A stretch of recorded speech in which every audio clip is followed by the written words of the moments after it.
이 아침 우리가 하나님 말씀입니다. 신약성경 로마서 13장 1절에서 7절이 되겠습니다. 로마서 13장 1절로 7절입니다. 오늘 우리에게 주시는 하나님의 말씀을 통하여 오늘도 살아 역사하시는 거룩하신 하나님의 음성을 듣고 진리를 깨닫는 복된 은혜가 오늘 우리 모든 심령 가운데 함께 하시기를 주의 이름으로 축원합니다. 각 사람은 위에 있는 권세들에게 복종하라. 권세는 하나님으로부터 나지 않음이 없나니 모든 권세는 다 하나님께서 정하신 바라. 그러므로 권세를 거스리는 자는 하나님의 명을 거스르니 거스르는 자들은 심판을 자취하리라. 다스리는 자들은 선한 일에 대하여 두려움이 되지 않고 악한 일에 대하여 되나니 네가 권세를 두려워하지 아니하려느냐. 선을 행하라. 그리하면 그에게 칭찬을 받으리라. 그는 하나님의 사역자가 되어 내게 선을 베푸는 자니라. 그러나 내가 악을 행하거든 두려워하라. 그가 공연히 칼을 가지지 아니하였으니 곧 하나님의 사역자가 되어 악을 행하는 자에게 진노하심을 따라 보응하는 자니라. 그러므로 복종하지 아니할 수 없으니 진노 때문에 할 것이 아니라 양심을 따라 할 것이라. 너희가 조세를 바치는 것도 이로 말미암음이라. 그들이 하나님의 일꾼이 되어 바로 이 일에 항상 힘쓰느니라. 모든 자에게 줄 것을 주되 조세를 받을 자에게 조세를 바치고 관세를 받을 자에게 관세를 바치고 두려워할 자를 두려워하며 존경할 자를 존경하라. 아멘. 한 소리 찬양대에서 하나님께 찬양 드리겠습니다.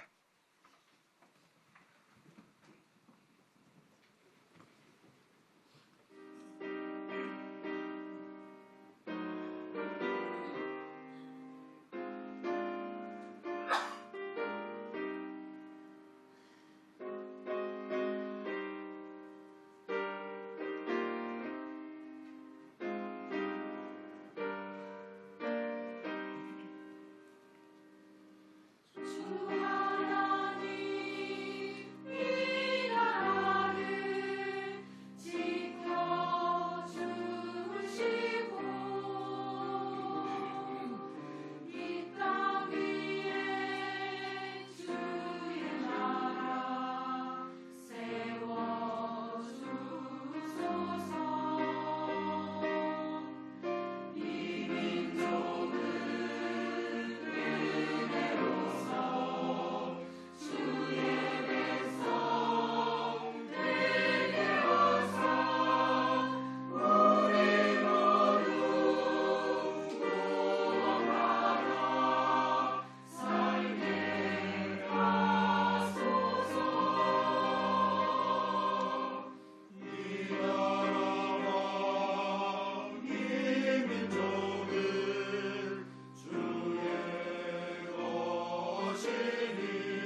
아멘. 할렐루야. 네, 오늘 한소리 찬양대 주 하나님 이 나라를 지켜주시고 아름다운 찬양 하나님께 기뻐 받으신 줄로 믿습니다. 다시 한번 경례 박수하겠습니다. 할렐루야.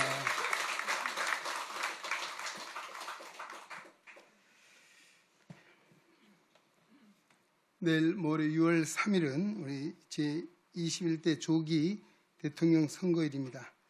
이미 지난 29일, 30일 벌써 사전 투표로 시작이 되었습니다.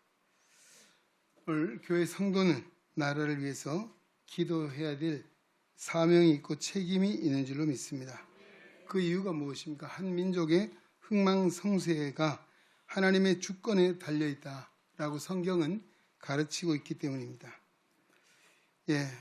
우리가 나라 안에는 요즘 요 근자에 와서 특히 이 보수, 진보 또 여러 계층 간의 갈등이 많고 다툼이 많은 이런 시기를 우리가 맞이하고 있습니다.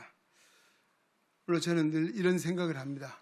우리 나라 안에는 보수도 있고 진보도 있어야 합니다.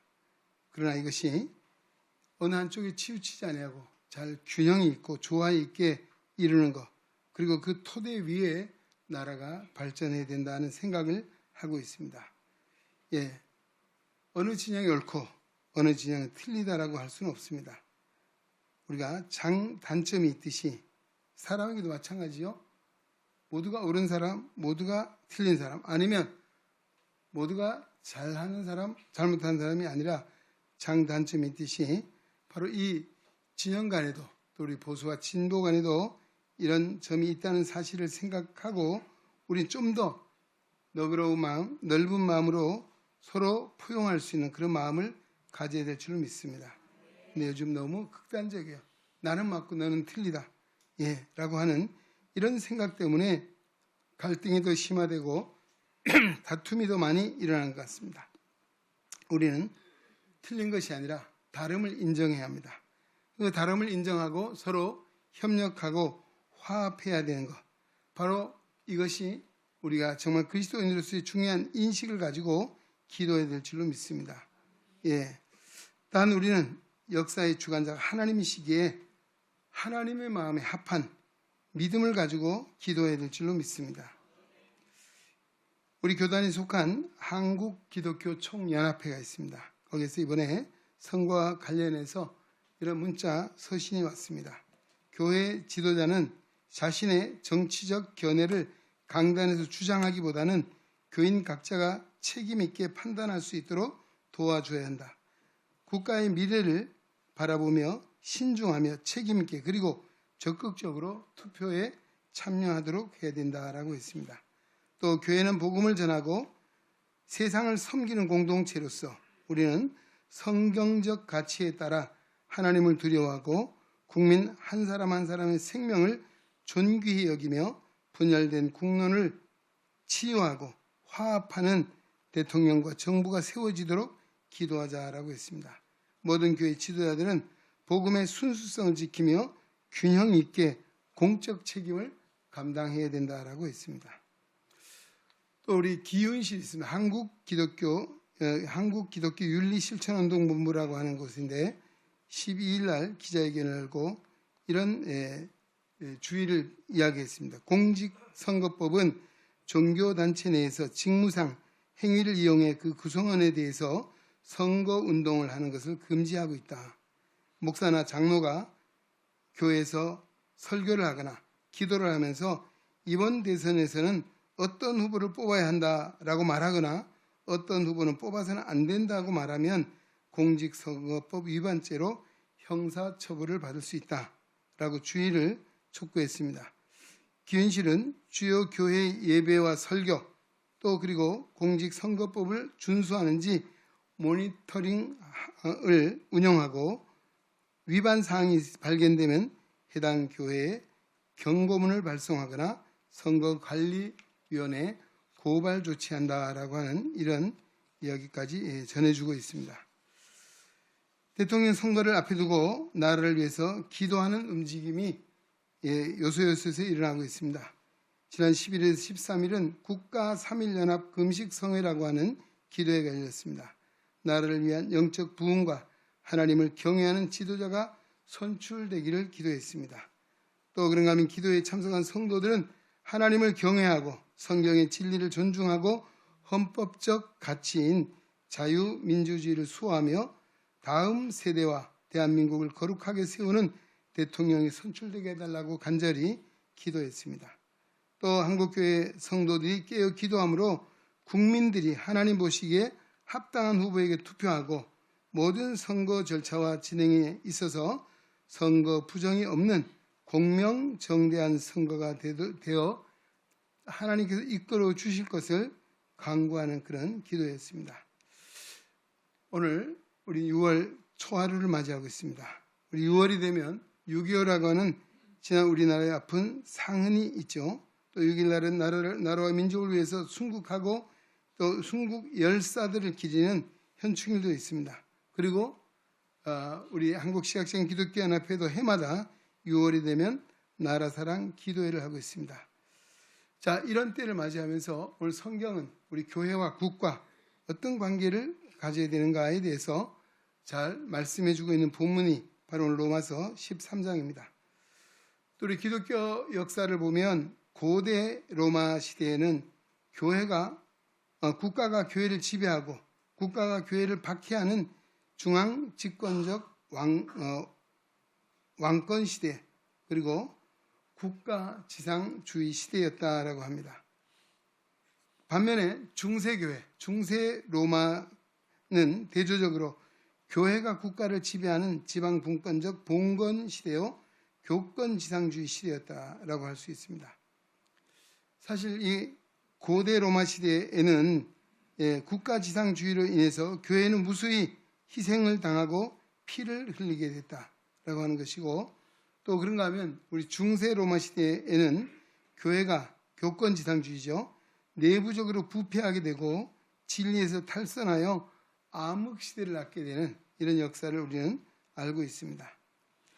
자, 인류의 역사는 싸움과 전쟁이 지금도 계속되고 있습니다. 그 전쟁은 국가와 국가 간에 일어나기도 하지만 그 싸움은 때로는 국가와 교회 또는 국왕과 교황 사이에서 전쟁이 일어나기도 했습니다.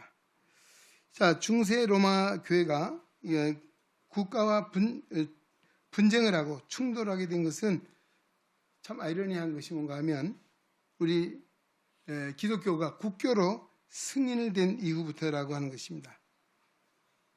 기독교가 로마에 들어간 후에 약 3세기 동안은 모진 박해와 비판을 받아왔습니다. 그러다가 콘스탄틴이 로마의 황제로 즉위하면서 주 313년이죠.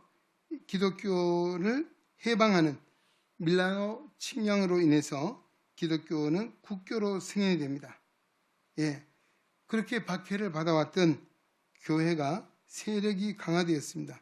그리고 난 이후로 오히려 상대적으로 교회가 국가를 지배하는 현상이 일어나게 된 것을 봅니다. 국가가 비진리로서 교회를 탄압하는 것이나 때로는 교회가 세속적 권세를 가지고 국가를 지배하는 것은 모두가 바람직한 현상이 아니다라고 할 것입니다. 교회가 교회의 본문과 위치를 이탈한 것이죠. 이런 현상은 국가와 교회의 관계가 바르게 정립되지 못한 것 때문이다 라고 할 수 있습니다. 자, 아까 말씀드린 오늘 본문 로마서 13장은 짧은 말씀이지만 여기에 대해서 분명하게 가르치고 있습니다. 주제는 뭔가 하면 국가와 교회를 누가 세우느냐? 하나님이 세운다는 것입니다. 할렐루야. 1절 말씀 보십시오. 각 사람은 위에 있는 권세들에게 굴복하라. 권세는 하나님께로 나지 않음이 없나니 모든 권세는 다 하나님이 정하신 바다라고 했습니다. 이는 모든 권세는 다 하나님이 정하신 것이기 때문이라는 것이죠. 여기서 말하는 권세는 국가의 권세를 말하는 것입니다. 국가의 통치자가 백성을 다스리는 권세는 하나님이 위에서부터 주신 것이다 라고 하는 그런 말씀이죠. 2절 말씀 보면 이렇게 말합니다. 그러므로 권세를 거스리는 자는 하나님의 명을 거스림이니 거스리는 자들은 심판을 자취한다라고 말하고 있습니다. 권세는 하나님이 주신 것이기에 그 권세를 거스리는 자는 하나님의 명을 어기는 것으로 심판을 받게 된다는 말씀이죠. 예수님께서도 국가의 법률과 권세를 인정하신 일이 있습니다. 바리새인들이 예수님을 시험하기 위해서 왔어요. 그리고 그들이 예수님이 시험하는데 뭘로? 세금의 문제를 이야기합니다. 그때 그들이 말하는 것은 가이사에게 세금을 바치는 것이 옳습니까? 옳지 않습니까? 라고 하는 문제죠. 그래서 주님께서 답변이 명쾌하게 했죠. 가이사의 것은 가이사에게, 하나님의 것은 하나님께 바치라라고 말씀해 주셨습니다. 이 말씀은 로마라는 국가와 그 권세를 인정한 말씀이라 할 것입니다. 이와 같이 국가와 그 권세는 하나님이 세우신 것이라고 성경은 가르쳐주고 있습니다. 그렇다면 의문이 안 생기죠. 악인이 통치하는 그 국가, 그 권세도 과연 하나님이 주신 것이냐? 우리 가장 가까이 있죠. 어느 나라예요? 어느 나라입니까? 북한 아닙니까? 저 권세도 하나님이 주신 것이냐? 저 나라도 하나님이 세우신 것이냐라고 하는 의문이 생기죠. 4절에 말하고 있습니다. 이렇게 말합니다. 그가 공연히 칼을 가지지 아니하였으니 하나님의 사자가 되어 악을 행하는 자에게 진노하심을 위하여 보응하는 자다라고 했습니다. 악한 통치자와 그 국가도 하나님이 세우셨다라고 하는 것이요. 하나님의 백성과 그 교회가 범죄할 때 뭘로 쓰시려고요? 진노의 막대기 또는 진노의 채찍으로 사용하기 위한 것이다 라고 하는 것입니다. 과거 이스라엘 역사를 보면 잘 알 수 있습니다. 하나님 백성들이 하나님의 법을 어기고 우상을 숭배하면 하나님 어때? 이방 나라들의 침략으로 말미암아 전쟁에서 패하기도 하고 고난을 당하게 했던 것이죠. 그리고 그 백성들이 깨닫고 회개를 하면 하나님이 다시금 회복시키시는 이런 역사가 반복되고 있는 것을 우리가 보게 됩니다. 하나님께서 이스라엘 백성을 징계하시고 그들의 잘못을 고치기 위해서 이방 나라를 하나님이 사용하시는 막대기 또는 채찍으로 그들을 사용했다라고 하는 것이요. 그 여러 나라들 보죠. 때로는 애굽, 때로는 아수르, 때로는 바벨론 등 많은 이방 나라들이 있음을 우리가 보게 됩니다. 잠언에도 보면 악인도 하나님이 악한 날에 쓰시려고 지어주셨다라고 하는 말씀도 하고 있습니다. 어쨌든 교회와 국가는 하나님이 세우신다라고 하는 것이고, 그 다음에는 교회는 뭘 해야 되냐? 국가를 진리로 인도해야 될 책임, 사명이 있다는 것입니다. 교회가 세상의 권세를 장악하고 국가를 지배하는 것은 뭐 잘하는 것이 알 수 없어요. 우리 중세 로마 시대 아까 말씀드렸죠. 국가가 진리에 벗어나서 멸망의 길로 갈 때 교회가 뭘 해야 됩니까? 그 잘못을 깨우쳐주고 바른 길로 인도해야 된다. 할렐루야. 국가가 범죄하고 탈선할 때 거기에 대해서 아무 지적을 하지 못하고 가만히 있다면 뭐예요? 꿀먹은 벙어리. 아이고, 이거 벙어리 말씀은 안 되죠? 하여튼 그러면 교회의 존재 의미를 상실한 것이다라고 할 것입니다. 교회는 시대의 파수꾼이 되어야 됩니다. 나팔을 불고 외쳐야 할 파수꾼이 그 책임과 사명을 다하지 못해서 그 성이, 그 나라가 멸망을 당한다면 그 핏값을 누구에게? 파수꾼에 찾겠다라고 선지자서는 이야기하고 있습니다. 진리를 바로 외치지 못하는 교회에게 오늘 우리에게 주신 말씀이라 할 것입니다. 국가가 죄를 범할 때 교회가 국가를 공격하고 폭력으로 맞서는 것은 바람직할 수 없을 것입니다. 그러나 국가의 위정자들이 범죄하고 탈선할 때 잘못을 지적해 주는 것, 또 그 진리의 외침은 교회가 마땅히 해드리고 성도들이 마땅히 해야 될 일이다라고 하는 것이요. 우리 독일의 경우를 보겠습니다. 독일에 보면 히틀러가 등장했을 때죠. 굉장히 나라가 혼란스러웠습니다. 히틀러가 정권을 집권을 하게 됩니다. 근데 문제는 그 교회가 뭐라고 했는지 아세요? 히틀러를 구세주라고 고백을 하면서 그 정책을 맹목적으로 추종할 정도로 교회가 우경화되고 있었다. 이런 혼란 시기에 누가? 디트리트 보네퍼라고 하는 목사님이 등장하게 되죠. 그와 뜻을 같이 하는 사람들과 함께 고백교회를 만들었어요. 바로 이 히틀러에게 저항하기 위한 것이죠. 결국은 그 저항을 하다가 감옥에서 교수형을 당하고 말았죠. 그가 남긴 어록이 여러 개 있는데 그 가운데 몇 가지 말씀을 드려보면 이렇게 말이 있습니다. 악을 대면하고도 침묵하는 것은 그 자체가 악이라 했습니다. 악을 보고도 가만히 있는 것, 잘못을 보고도 말하지 않으면 그 자체도 스스로 악을 행하는 것이고 죄를 짓는 것이다 라고 하는 것이죠. 또 우리 은혜에 대한 얘기도 값싼 은혜. 값싼 은혜는 뭐냐? 그리스도를 본받는 것이 없는 은혜.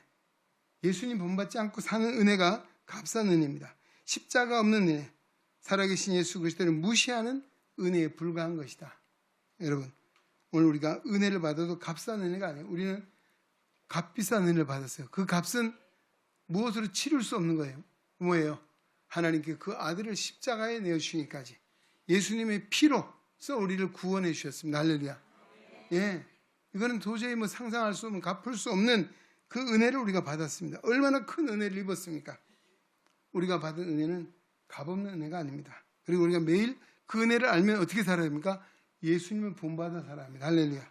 그렇습니다. 또 날마다 십자가를 우리 마음에 새기며 그 십자가의 의미를 쫓아 십자가를 지고 주님을 따르는 이 믿음이야말로 값싼 은혜가 아니라 값비싼 은혜에 대한 보은하는 그런 믿음의 자세라 할 것입니다. 그리고 이 보네프 목사 이런 말을 했습니다. 정치적인 이야기죠. 미친 운전자가 행인을 치고 질주할 때 목사가 뭘 해야 되냐? 그 사상자를 돌보는 것이 아니라 그 미친 운전자의 운전대를 빼앗아야 된다라고 했습니다. 미친 운전자 누굽니까? 당시에 히틀러를 보아. 히틀러. 운전대를 빼앗는 것은 뭡니까? 반나치 운동 또는 그 히틀러를 암살하자라고 하기까지 그 운동에까지 참여했던 아마 적극적인 저항 운동에 참여한 그런 이 보네포 목사님의 모습을 볼 수 있습니다. 예, 바로 이처럼 우리는 악에 대해서 어떻게 해야 됩니까? 정말 함구하는 것은 아니라 바른 말하고 진리로서 그들을 잘 지도하고 인도해야 된다라고 하는 말씀이죠. 왜냐하면 하나님께서 어떻게 하시겠습니까? 하나님은 그냥 가만히 보고 계신 것이 아니라 하나님 지금도 사람들을 통해서 누구를? 믿음의 사람들을 통해서 역사하시는 하나님이십니다. 할렐루야. 예. 그 다음에 뭐요? 교회는 국가의 흥망성쇠의 열쇠를 가지고 있다. 굉장히 중요한 이야기를 했습니다. 예. 시편 127편 1절에 말합니다. 여호와께서 집을 세우지 아니하시면 세우는 자의 수고가 헛되며 여호와께서 성을 지키지 아니하시면 파수꾼에 깨어 있음이 헛되다라고 했습니다. 하나님이 세우시고 하나님이 지키셔야만 된다라고 하는 말씀이죠. 예. 우리도 아까 6.25 동란 얘기했습니다. 정말 1950년 6월 25일 새벽 불법 남침으로 인해서 정말 풍전등화의 위기까지 갔죠. 낙동강을 넘어서 곧 바람만 훅 불면 꺼질 수 있는 이런 위기까지 있었습니다. 그때 어떤 일이 벌어졌습니까? 하나님 백성들이 모여 기도했습니다. 할렐루야. 이승만 대통령도 기도하자라고 외쳤습니다. 그래서 부산에서 많은 믿는 죄 종들과 성도들이 모여 기도했습니다. 하나님이 그 기도를 들으시고 어떻게 했습니까? 유엔 안전보장 이사회가 모이게 되었고 그리고 유엔군을 신속하게 파병을 하게 된 것이죠. 그래서 인천 상륙작전, 바로 이것으로 극적으로 이 나라가 구출되는 이런 역사를 우리는 잘 알고 있습니다. 예. 그리고 또한 우리 한국이 경제성장, 선진국으로 가는 길에는 한국교회가 부흥하던 때였습니다. 그래서 우연한 것이 아니고 상당히 밀접한 관계가 있다. 교회의 부흥은 뭡니까? 나라의 부흥입니다. 할렐루야. 교회의 발전은 나라의 발전입니다. 예. 바로 이런 맥을 같이 하고 있다라고 하는 것입니다. 오늘 우리가 하나님 앞에서 우리가 바른 믿음을 가지고 바르게 살면 또 하나님 백성들이 깨어 기도하면 하나님이 이 나라를 어떻게 해요? 잘못된 거 고쳐주시고 할렐루야. 비뚤 길 바로 잡아주시고 또 더 나아가서 하나님의 영광을 위한 길로 가도록 인도해 주실 줄로 믿습니다. 예, 바로 오늘 우리가 기도하는 한마디 해도 좋고 안 해도 되는 것이 아니에요. 오늘 그 기도는 이 나라의 운명을 결정짓는 중요한 요소가 되고 내가 그 위치에 있다는 사실을 깨닫고 왜냐하면 하나님 앞에서 정말 우리가 하나님 나라 백성으로 살 뿐만 아니라 대한민국에서도 정말 이 나라를 지키는, 이 나라를 바로 세우는 그런 빛이 되고 소금이 되는 성도가 되어야 될 줄로 믿습니다. 오늘 이 나라를 위해서 우리 6월달은 더 많이 기도하시고, 또 지난 역사도 정말 우리가 일제치하에서 해방이 된 것, 또 6.25 동란을 통해서 이 나라가 정말 이런 위기를 극복하고 여기까지 온 것, 이 요소요소에는 누가? 하나님이 개입하셨습니다. 누구를 통해서? 성도들의 기도를 통해서, 핍박받는 성도들의 그 기도를 통하고 주의 종들을 통해서 하나님께서 이 나라에 개입하셔서 민족의 해방을 허락하셨습니다. 또 뿐만 아니라 6.25 이 휴전을 막게 하시고, 그 휴전 후에도, 휴전 협정 후에도 지금도 우리가 전쟁 중에 휴전이잖아요. 종전이 아니고, 이런 상황이 있죠. 이렇게 눈부신 성장, 발전, 이걸 뭐라고 말합니까? 기적이라고 말합니다. 할렐루야. 우리 대한민국은 기적의 나라입니다. 왜? 무엇으로? 하나님의 은혜로. 할렐루야. 하나님의 능력으로, 하나님 백성들의 기도로 바로 이 세워진 나라입니다. 오늘 이 나라를 우리가 잘 세워 하나님 앞에 영광을 돌려야 될 줄로 믿습니다. 우리 칼빈은 이런 이야기를 했습니다. 한번 따라합시다. 국가를 지키기 전에 교회를 지키자. 할렐루야. 교회가 건재하면 나라가 건재해질 수 있다는 그런 역설적인 이야기죠. 오늘 우리는 진리의 굳게 서서 기도하며 이 나라와 민족을 위해 이 민족을 진리의 길로 인도하는 성도, 거룩한 교회가 되기를 주의 이름으로 축원합니다. 이제는 교회의 머리가 되시며 민족과 역사의 주관자 되신 우리 주 예수 그리스도의 은혜와 독생자를 십자가에 죽일까 유를 사랑하사 하나님의 자녀 천국 백성 삼아주신 그 아버지 하나님의 놀라우신 사랑과 성령의 감화, 교통, 내주, 역사, 위로, 치유, 충만, 인도하심이 오늘도 예배자로 주님께 영광 돌리고 로마서 13장 1절에서 7절의 말씀을 마음에 새기며 나라를 사랑하는 마음으로 기도하기를 힘쓰기를 원하며 세상을 향하여 나아가는 우리 능용 성도들 머리 위에 저들의 가정과 사업과 직장과 학업과 생활 속에 주님의 거룩한 몸된 교회와 이 나라와 이 민족 위에 오늘도 새로 등록한 우리 시천식 성도님 그 가정 위에 또 해외에 거주하고 있는 가족들과 또 선교사님들 위해 이제로부터 영원토록 함께 계시기를 간절히 축원하옵나이다. 아멘.